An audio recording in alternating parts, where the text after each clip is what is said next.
That if a German, you were patrolling, or a German patrol got close to you, you could smell the German too, because he used a little thing, a little tablet, like I think it was, to heat up his food. Yeah, that's right. And you could get an odor from it. I've heard it described as a puppy smell. Oh, That makes sense? Does it make sense? it doesn't ring a bell. So we were talking what the weather was like. Yeah. So when you started this back in the 16th, 17th, the weather was nice all that time. It never rained. It was never mud. No. Right, clear.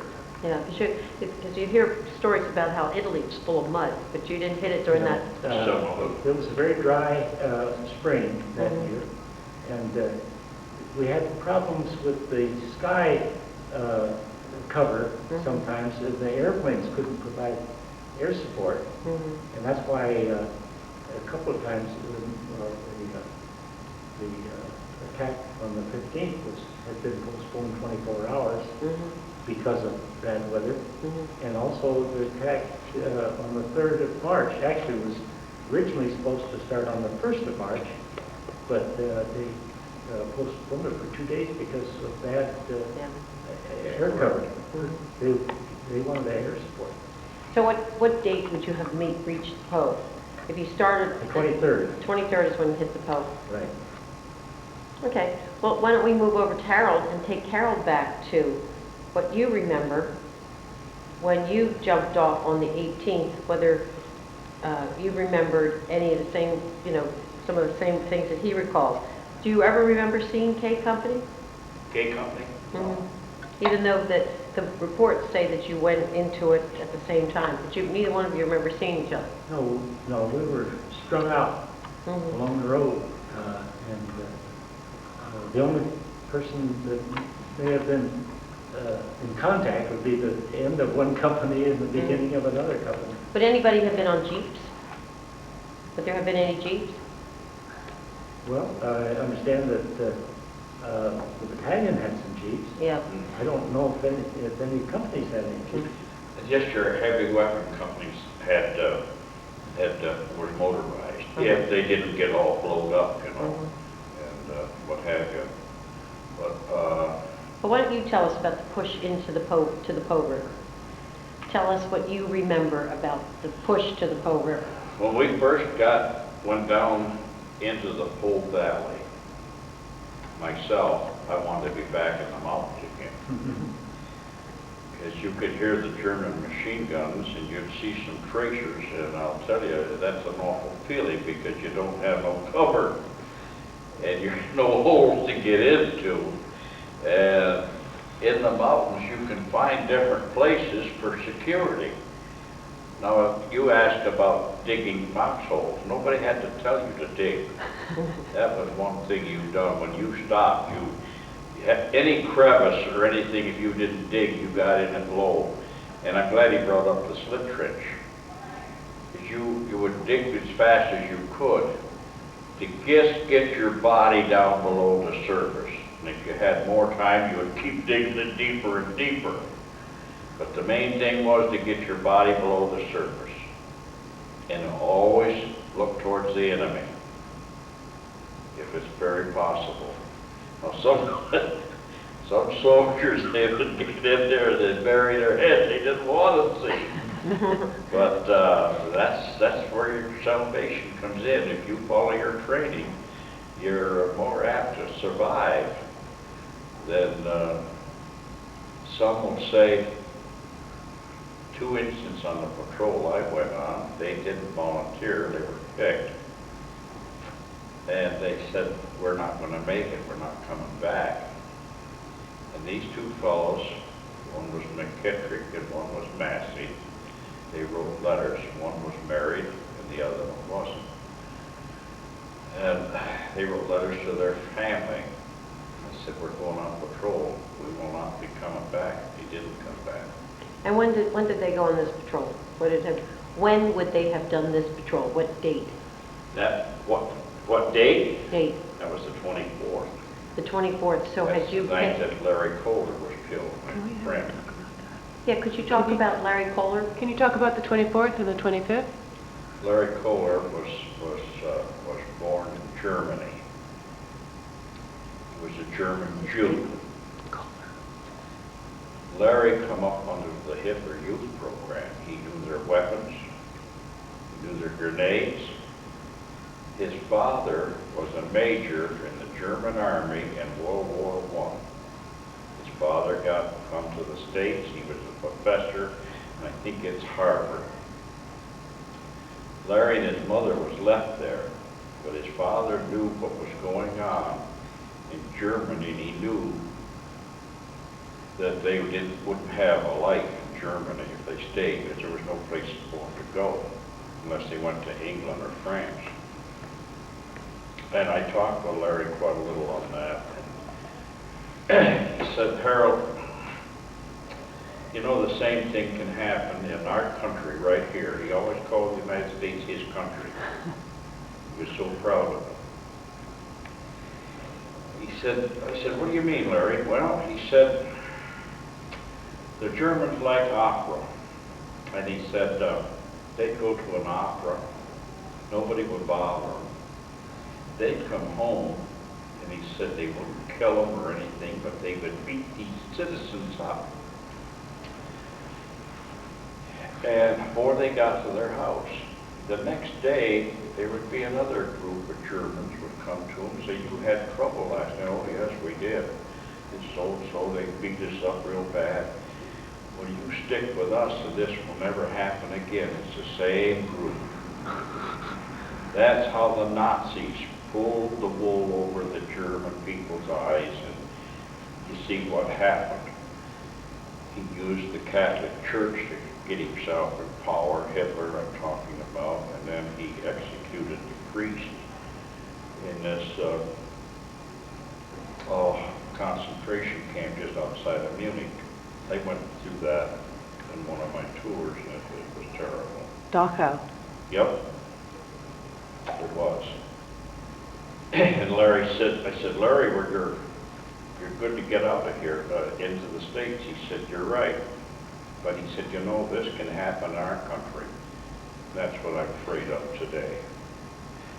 It started in the Vietnamese War when our troops were fighting in Vietnam and our people was condemning them. And you're killing citizens, you're doing this, you're doing that, and bring them home. And we got people today, after 9/11, don't realize what these people can do to our country. I thought it brought our country together, but there's still a lot of people we call our citizens that don't think these things happen, and they still want to bring our people back home. Let our troops finish what they started. Mm-hmm. We got some fine troops. But we are, I don't know, I don't say all of the young people today have a different outlook, but I don't think they have the outlook and patriotism and realize what they have in this country. Our country is the greatest country in the world. We're sitting here talking today. There's a lot of places you cannot talk like we talk today. You can't talk about anybody else. If you do, you won't be around very long. Well, That's what Larry was trying to get across. Larry was an American citizen. Pardon? He was an American citizen? Yes. And how was he killed? Larry, on all the combat, Larry would talk to the Germans and get our troops in close so they could kill them. This particular night, Putnam said, Larry, I'd like you to lead the patrol. He said, I don't feel up to it, Lieutenant, but if you get in trouble, I'll help you. Well, we had another fellow, Walt Koneski.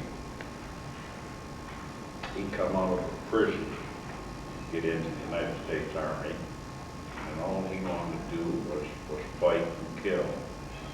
He took the point. And And if you remember going up 913, there was a trail in the stone wall. Well, we cut across that open field and got up on that trail. And we got pretty close to the top before you turned and went up to 913. There was a lot of houses in there. Well, that's when the Germans started shooting at us with rifles. And anyway, Larry got hit in the back right away. Larry Kohler. Why was he hit in the back? He was crawling. We were all crawling on the ground because we didn't want to expose ourselves. We didn't have helmets. We had bullnet hats and our faces. We was on reconnaissance patrol. We wanted to get in as far as we could in trying to figure out where their automatic weapons were, their machine guns or what have you. But we didn't get too far. We got far enough to get shot up. And Larry told Putnam, as he tells it, he said, I can't go any farther, I'm hit. And he was bleeding at the mouth, so he got shot through the lungs from the back. But this other fellow, this Koneski, he got up by the building, and Putnam told us, don't fire unless I give you the word. And that was a bad situation there too, but anyway, this guy, he started throwing grenades and firing back at the Germans, but he got wounded. He was taken prisoner. And we thought he was killed, but we found out that he lived. Then Putnam told me to take these other two fellows, come back. And these two fellows that I was telling you said they wouldn't be back. The one that you couldn't hug the cement wall, the stone wall, because that's what they were shooting. They thought we were over there. We was towards the brush. And I had feet hit me in the head, and I said, this is as far as you go. You can't go any farther. No, we got to get out of here. We're going to get killed. I said, you'll get killed if you start running.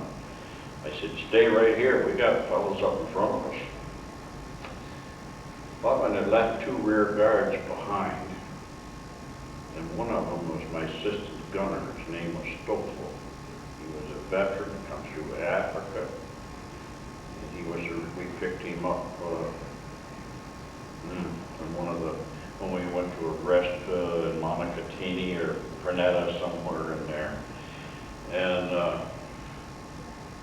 so these guys said, they've got the rear guards. And they said, no, they're not. We haven't went that far. And I said, well, you stop running. I said, you're making noise and stay below this wall. Well, they wouldn't listen to me. They were standing up straight, and the one feet was touching my heels. He was that close. They were tight. They stopped right in front of our rear guard, and this Stoffel had a Thompson submachine gun. He opened up, and I thought it was a acetylene torch. I knew what it was, but all I could see was the flame coming out of the barrel. He hit me across the back, and he swung right on the other two, and they were right tight on my heels. He got the one in the head and the other one in the chest. And I was going down, get hit with a 45, it'll knock you down. And he swung back, and I said, Stoffel, and he said, that's you? And he touched the trigger. I thought my foot was blown off. I was very fortunate. It hit a stone, and the stone went into my boot. Put a blood blister on my left little toe. I could feel blood coming in my boot, you know. It didn't bother me, it didn't rattle me, but I said I can still move on it. And Putnam come back, and he said, what happened here? Well, here was two of them. The one was dying, and one was dead, and the other one died very shortly. And he said, how are you? And I said, I'm fine. He said, well, we're going to get out of here. He went back up, you see, to try and get Larry out with the other. Tom Johnson was on that patrol. He was with him. Tom isn't living anymore. He died. He was a very good man, too. Did he just die recently? Pardon? Tom Johnson just died recently? Yes, about a year ago. Oh, okay. Mhm. Yeah, and I wanted to go out on the next night, and Tom Johnson said, Harold, did you get enough last night? No, he said, you can't go. He said, you're not going. He wasn't my sergeant, but he said, no, that's it. And then Ken McDonald said, anybody got wounded the night before, they wouldn't let him go the next day anyway, so hard. Was Ken McDonald in that particular thing? He was a sergeant. That's- He was a very good one. But was he in this was April the No, 24th? this is March. No. Oh, March, no, this is all no, March. There were just 10 of us. There was one from the Mortars, and I can't tell you his name, and the Stofel, myself, Tom Johnson, the Indian, Larry Kohler, and Koneski. There was 10 of us. We come back with 6. We lost 4 men. Did Putnam recover Kohler's body? They got 2 bodies of Massey and McKittrick on the 25th. They brought that back. And incidentally, those bodies were bare naked. Whoever took the clothes off, they were Germans. Because the Italians never stayed in the houses and around the Germans. The Germans wouldn't let them anyway. And they would use their clothes to try to get into our lines. I've got to tell you something else. A lot of people don't know it. And it's not nice, but I had a phone in my positions, and I got a call, and I said, you see any women coming in? This is on Dallas Bay. You're coming into our lines, shoot them. Well, that's a kind of a tough thing to do, you know. But they said the reason why there's Germans dressed as women, and they're coming into our lines trying to find our positions of our machine guns and mortars and what have you. And those things, that's the way they operate. So Kohler was was his body ever recovered? Pardon? Was Kohler's body ever recovered? Kohler's? Yeah. He's buried in Florence Cemetery. His folks didn't want him to come home. And, well, his dad was a military man, and he believed probably like a lot of them, if you get killed there, that's where you're buried, you know. But it's up to the family if your body comes home or not. Is there any truth to the account that the Germans hanged his body from the beams of one of the houses in Pra del Bianco? Larry's? Mm-hmm. I don't know that. I know it's where he buried is in Florence. Mm-hmm. Every time I've been back, so I've been back there 3 times, I always go there and I cry too. Stuff. I looked for your dad, but your dad was sitting home. Yeah, my father was brought home.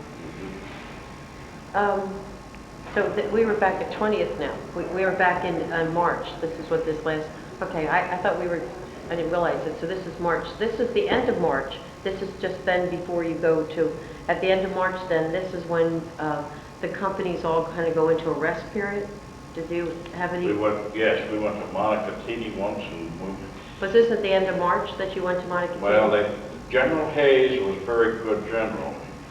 Even in World War I, see, they didn't get any relief, and he made sure that some of his people, everyone would try and get some relief. If I'm wrong, this gentleman can correct me. And we went to Montecatini, and no problems. They didn't drill us or anything. It was a wonderful place. Then the next time was Pernetta. And Pernetta, we were getting ready for the jump off, the breakthrough. We saw it was back in maneuvers again. Yeah. Do you, Well, I'd like to tell you elaborate on what you were telling about when we loaded us on trucks. Each company had their turn to attack. They were the lead company. K Company, L Company, and I Company, they took turns. You can't use the same company all the time, or you wouldn't have nothing left. You'd lose all your cadre and officers and what have you. So he took turns. And also with battalions.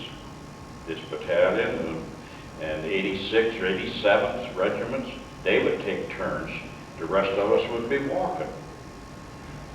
And that distance, when we hit the Pole Valley and we moved so fast, we were on trucks, and we had infantry riding on tanks, but the rest of the people were walking. And you would walk a long, long ways into the night sometimes, just to keep up. And we did. And that's what routed the Germans. They just couldn't. And let's face it, we didn't do this alone. We had the 85th was on our right, and the 1st Armor got in, come back and got in on our left to try and hold all the armor that was still in the mountains away from us. Mm-hmm. And it's teamwork. That's what it is. When you say the But that 85th, let us take off and go. when you say the 85th, you mean the 85th Division? 85th Regiment. 85th Division. The 85th Division, right. Mhm. We did capture a lot of vehicles, Mhm. and a lot of German vehicles, civilian vehicles, anything that would move fast Right. got requisitioned. So the whole, as many people as possible moved fast, and the rest of them just plugged along behind. And that was the push to the Po, to get to the Po as fast as 3 you days could, to get to the Po. to the pole. Yeah. They had trucks and buses. They didn't have petroleum or didn't have fuel. So they had charcoal burners. And they would be on the back end of them. It looked like a cook stove, even more than to describe it. That's how they made gas for their engine. And you would see them, we would overrun them. They'd be at a water place because they had to have a lot of water. So they, kind of like steam, but they had all kinds of equipment. And he's right, motorcycles, bicycles, and cars. Anything with wheels. Anything that would move, that would go into your task force. Did either of you ever have any personal encounters with German prisoners? German prisoners was, they would march them, we'd keep right on going, they'd keep them going Just back. keep waving them back. Yeah, waving them back. They were out of it. They didn't want any more. They'd had enough. Did you have any encounters with them before the race through the Po Valley, back in the mountains? Some of them fought right up to the last. The resistance really broke down once we got into the flatland, Mhm. because they were trying to get across the pole before we did. They wanted to get back into the Alps. Mm-hmm. If they demand their positions on the other side of the Pole River, we'd have been in for some real trouble. Mhm. They had the position dug, but they didn't man them. So, They was in a hurry to get, like he said, get north. They wanted to get away from there. did you cross the Po before then?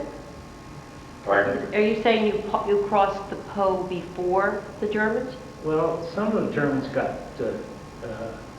surrounded and trapped and probably gave up. The last of the Germans actually had blown the bridges. The last of the Germans had to swim across.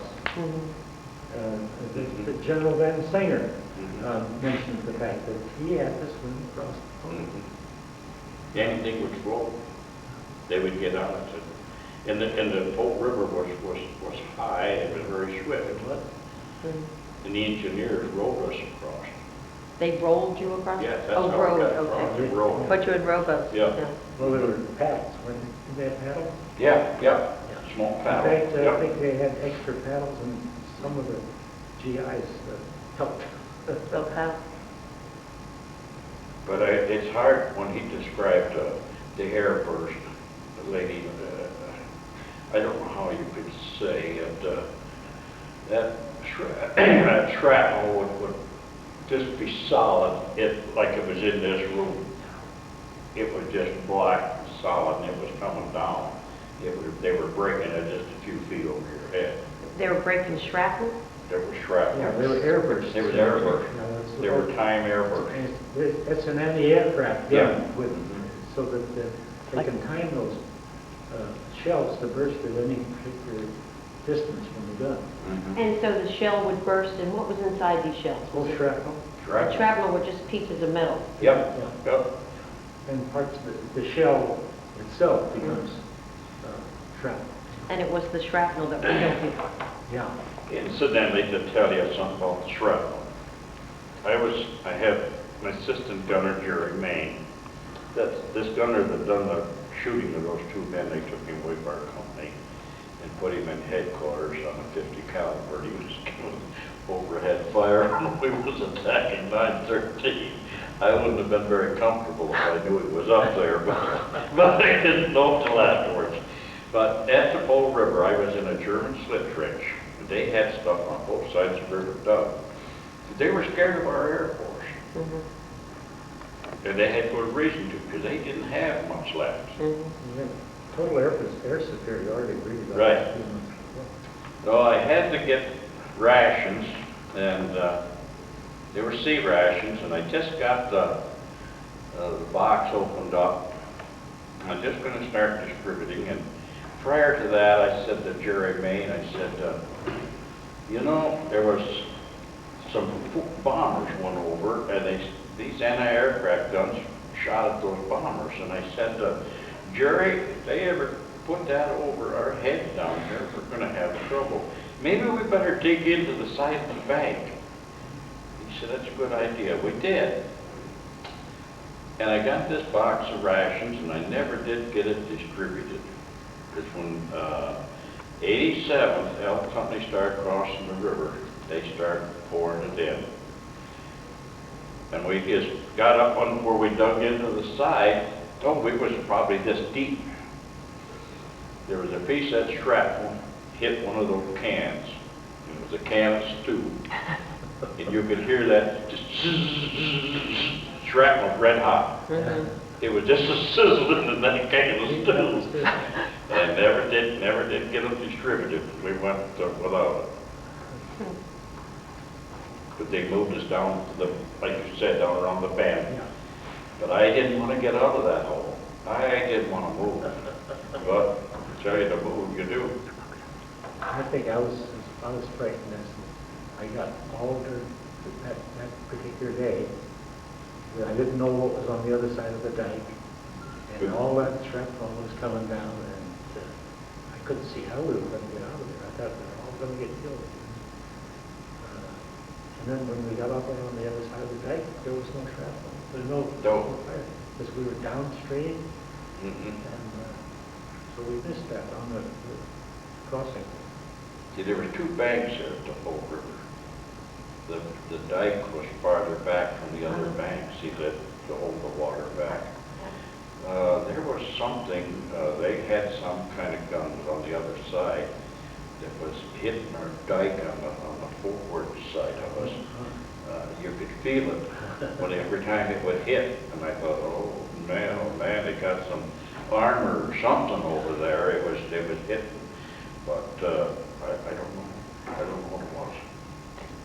The good Lord was leading us. That's what General Hayes said. That's right. Good Lord was leading us by the hand, and I said he did. Yeah.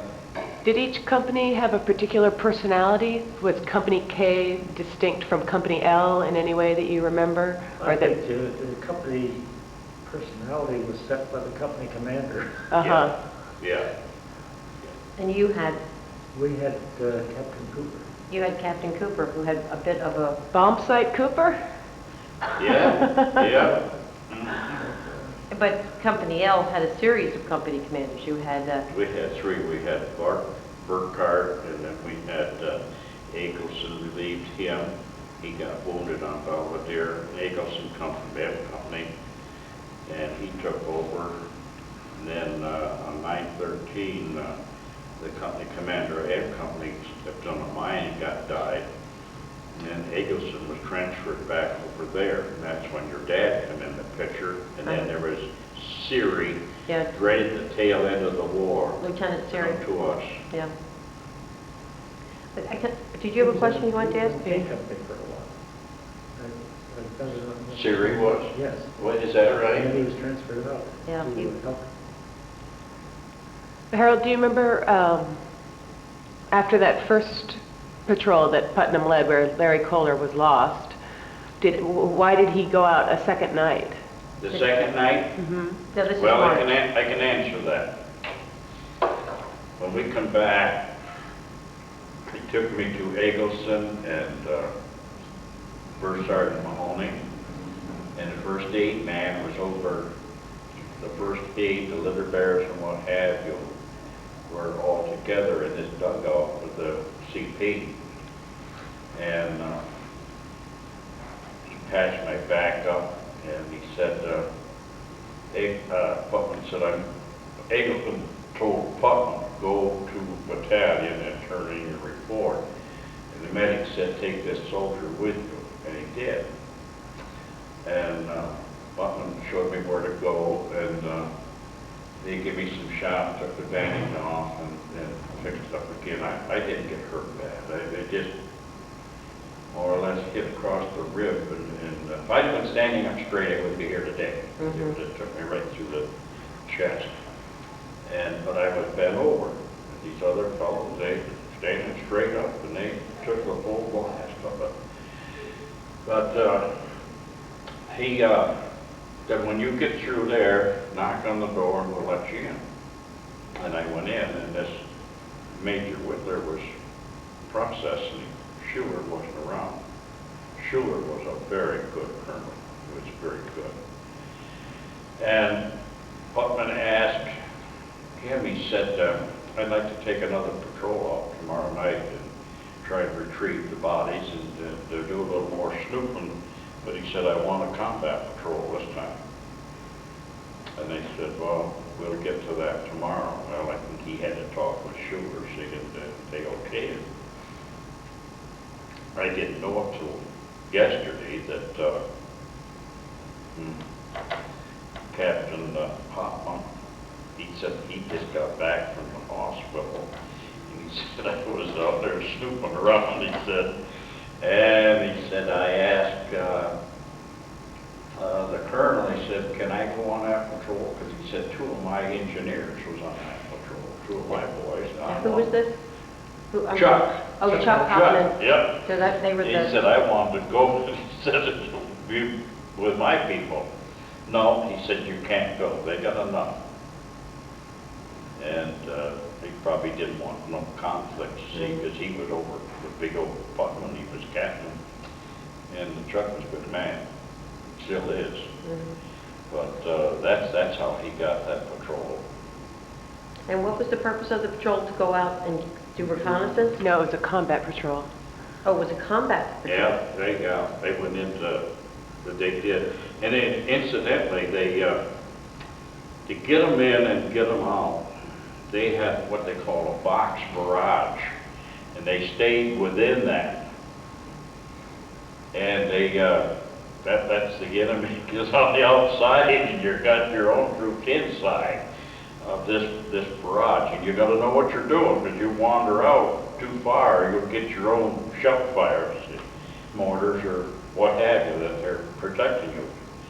But that's how they walked them in and brought them back out.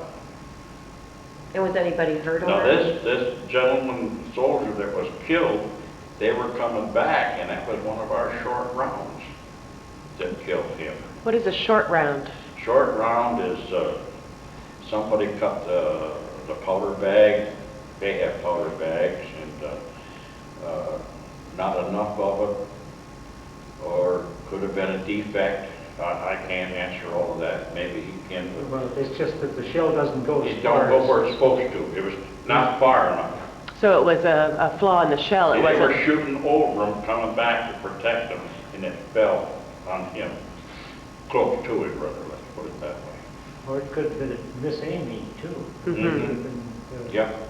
just Yep, in the dark. Is this what they call friendly fire? yep. Yes. Did they recover the bodies? Hmm? Did they recover the bodies that Putnam said he was going out after? I don't know. I can't answer that, I don't know. Would that have been in the morning report? It should have been in the morning report. Okay. See, I was 50 years in my Purple Heart after I got wounded. It was never rolled up or anything. It was in the morning report, and that's how I got it. Incidentally, I stopped to see Eggleston in Arkansas. About 2 months later, he died. He was having breathing problems with his lungs. And I asked him, how do I get to the veterans place in St. Louis?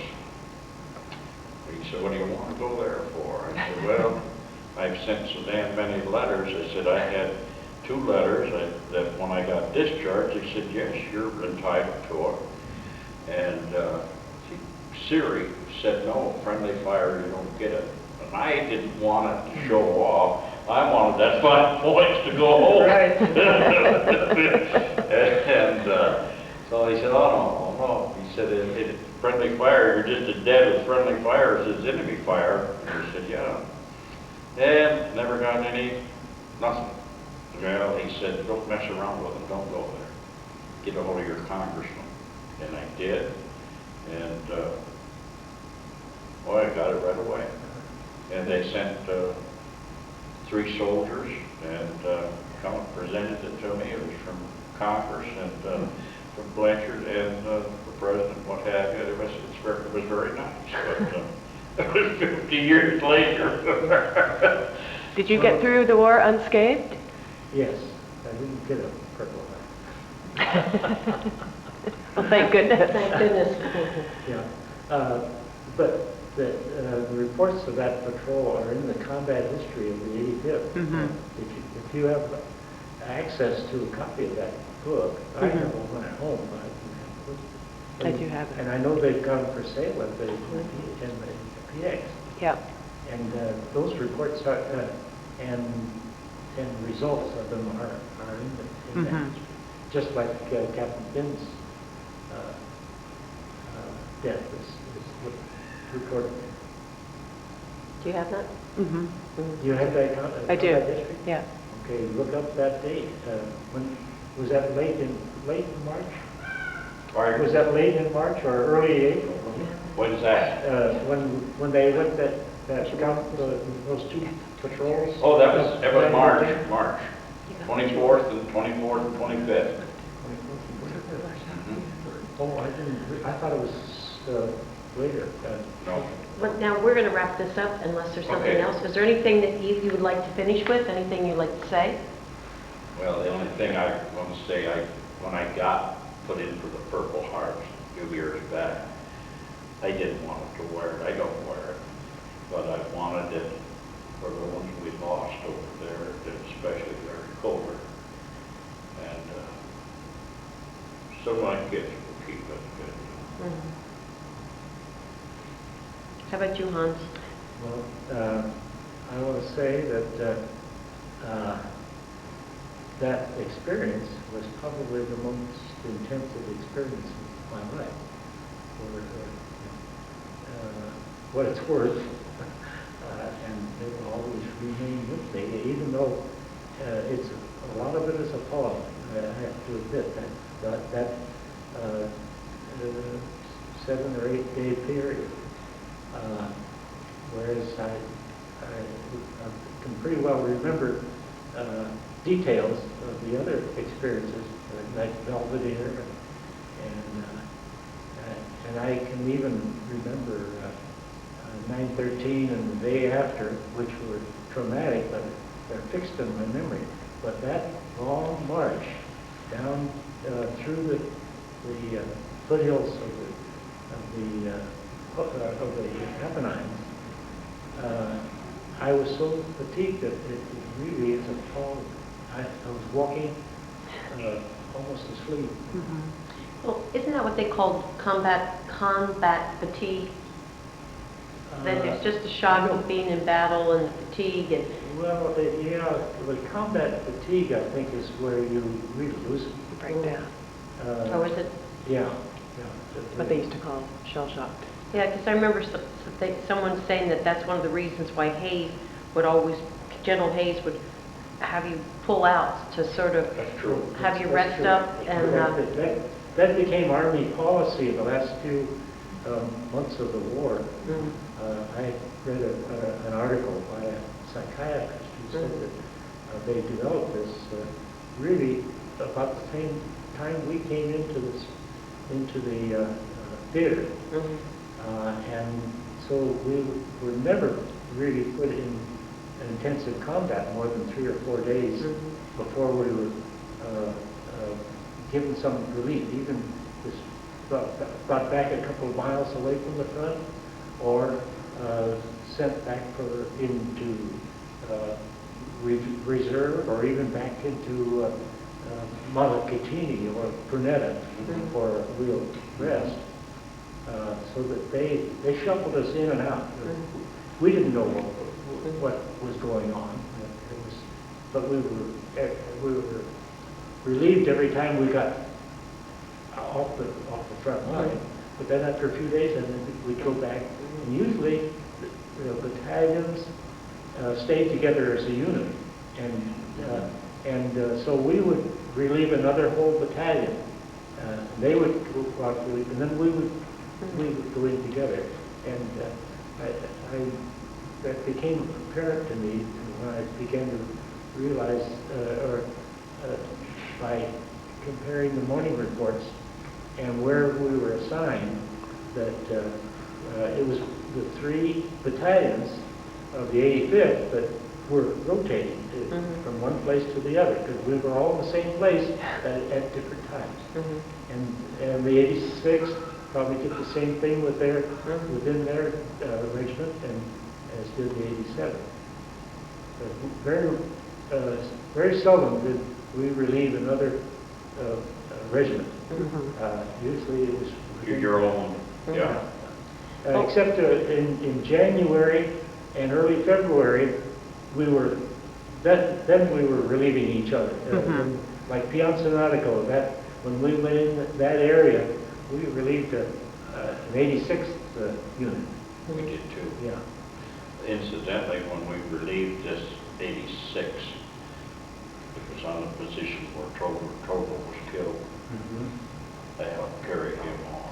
Yeah. And the bazooka man was with him. That's the one that got hit. His rounds got hit. And that was friendly fire that done that. That's right. And it broke him all to pieces. And Torcola. Was that Torcola? I don't know where it was. I know No, where it was, but I can't tell you the name. It was March To- 3rd. Tokol and Torcola were standing together when... To go, I don't know the name. That was March 3rd. Well, we relieved the 86 there. Yes. Now that day is when they were taking, 85th was fighting on Dallas Bay and that territory. We were in reserve. Yeah, We were in reserve at that time from the beating, L Company beating on Belvedere. I don't want to lead anybody astray. I did not train with the 10th Mountain Division. I was trained as a replacement in Spartansburg, South Carolina. And I was trained by veterans that come out of the Pacific, Africa, Sicily, Salerno, and Anzio. Anzio was after Casino. And that experience that they give us, and I want to tell you something. And if you ever hear of some young person going into the armed forces, don't tell him to keep writing home and all. This sergeant was Sergeant Olson. And this huge rec hall, and the officers and the sergeant non-coms had been in combat would tell experience. And the best one I think helped me was when Olson, he was a machine gunner. I trained as heavy weapons, 81 water cooled, but we do 60s. I had all that training, bazooka and flamethrowers and because you didn't know where you were going or what you were going to do. He said, where you're going, we don't know where you're going to be sent. You could go to the Pacific. He said you could go into Italy, or you could go to England getting ready for the big push. He said, we don't know, nobody knows. Anyway, he said, you are going to think about home. Your wife, your father, your family, let's put it that way. He said, you sit down and you write yourself a letter to them. And you tell them you wish you was with them and you'll miss them and all of this stuff. He said, when you get all through, you sign your name sincerely, you love them all. He said, you tear that letter up and you forget them people at home and never think of them again. Because he said, if you do, your chances of coming home are going to be very, very slim. You just put your mind to work of what you got to do to stay alive. And I followed that. I was married, and my 5th child was born the day I got on the train to go into service. I didn't think of it. It sounds nasty and bad, but I think it helped me survive. The training that they give me, I tried to follow. And it's the Army, gives you a very good training, tell you how to stay alive. Sure, there's things that you can't help, but they do the best they can. And here you both are. And you have, Hans, how many children do you have? 7. 7, and how many do you have? We ended up with 10. We had 5 more children after we got home. Wow.